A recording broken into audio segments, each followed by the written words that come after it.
千里之行，始于足下。A journey of 1,000 miles begins beneath the feet.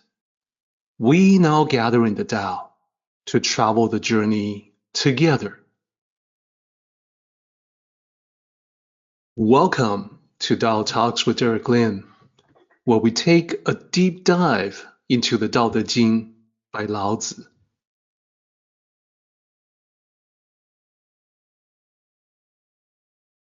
I would like to extend a warm welcome to you. Thank you for joining us. I would like to invite you to center your thoughts and direct your attention to this moment in time, to the here and now, to be fully present and mindfully aware as we all ready ourselves for this sacred process in the Tao with one another.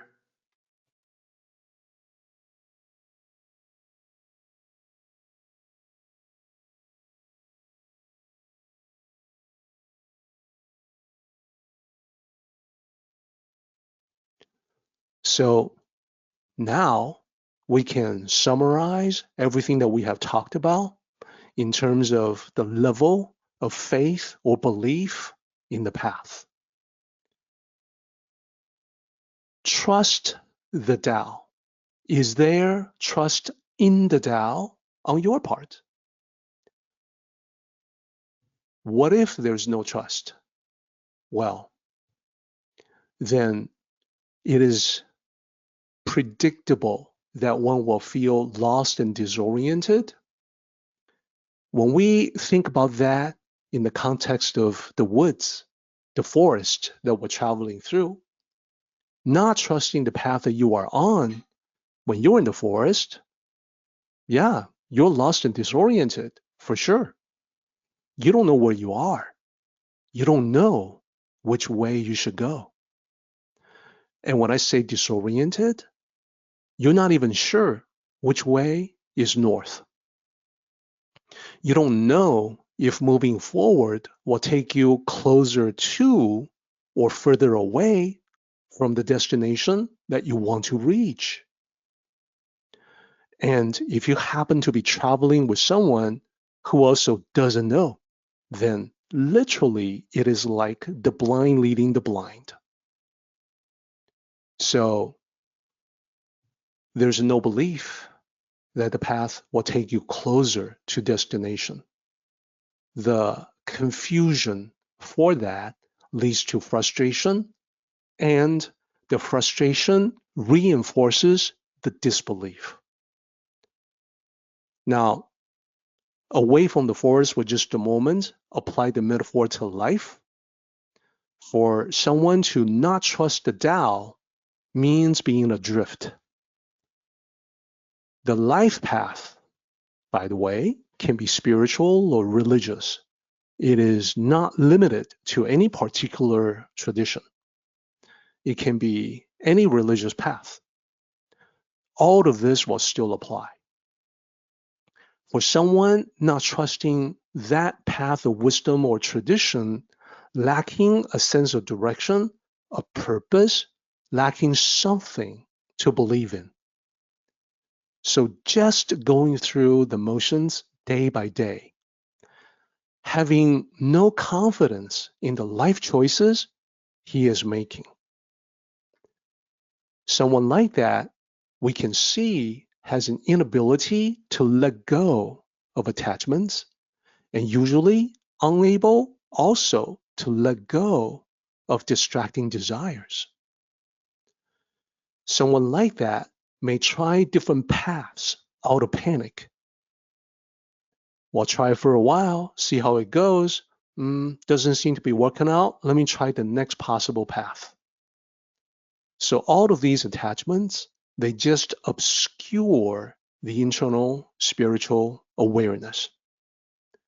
The disconnect from the Tao itself or the true self. You can tell it's going to lead to a bunch of negative consequences in that things don't work out, and thus reinforcing the disbelief. So going from no trust to some trust, some level of trust. This is just like what we were talking about, an inconsistent mix of faith and skepticism. It's conditional, it's situational, it's dependent. The belief or disbelief depend on the situation. And I would note a lot of people do fall into this category. So in the forest, it's like when the going is easy, you believe you're on the right track. And you feel like luck is on your side. Or sometimes we say, God is on my side. When the way is blocked or comes to a dead end, that belief goes right out the window. You may blame the path, forgetting the role you played in choosing it. The mindset reverts back to lacking trust in the path. So in other words, the loss of belief that you are following the right path will take you where you want to go. You don't have that anymore. And all of this applies to life. There are people, my acquaintances included, who believe in the Tao when things are going their way. Perhaps they praise the Tao or a deity when they benefit from good fortune. That is a belief that they abandon when things go south. So conversely, and there's another possible scenario, some become true believers when things are going well, unbelievers when things are not. Another group of people, for them, it's the opposite. They neglect the Tao when things are going smoothly. But then when they encounter obstacles, suddenly they are praying, requesting divine assistance through prayers. So it's the reverse. They become true believers when things are not going well. This is the one-sided transactional mindset most people are familiar with.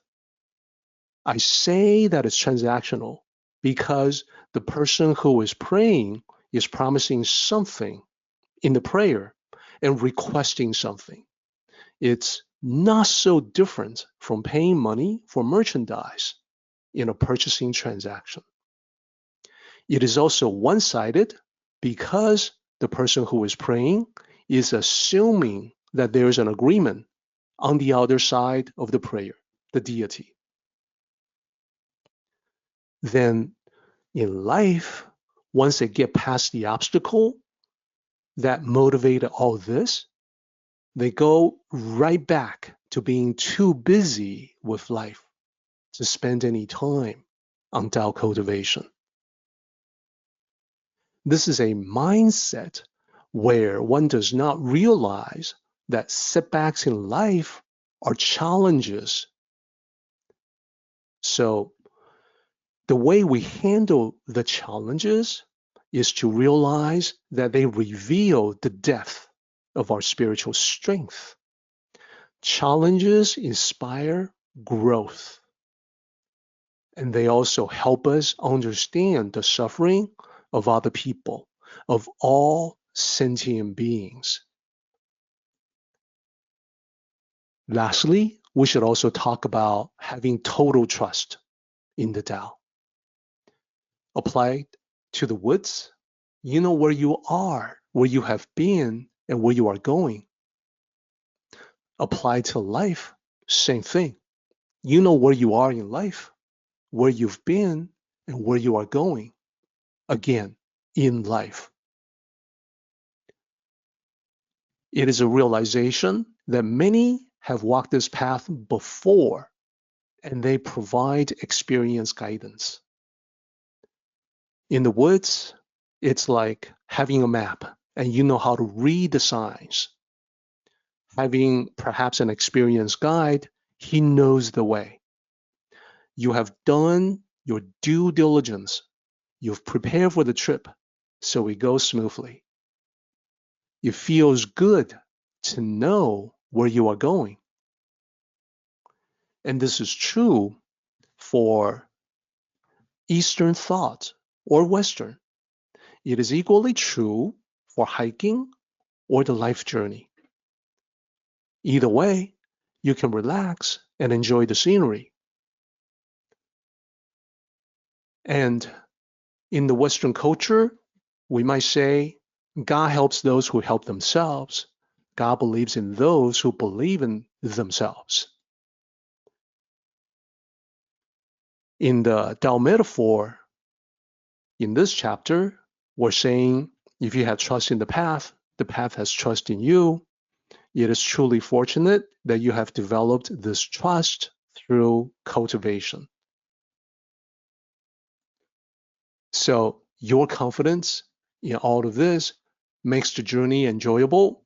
And this is why Lao Tzu calls living in the Tao carefree wandering.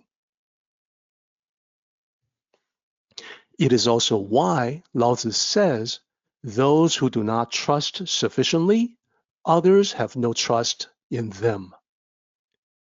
As you have now seen, we can apply this to personal interactions, to life, and to the Tao.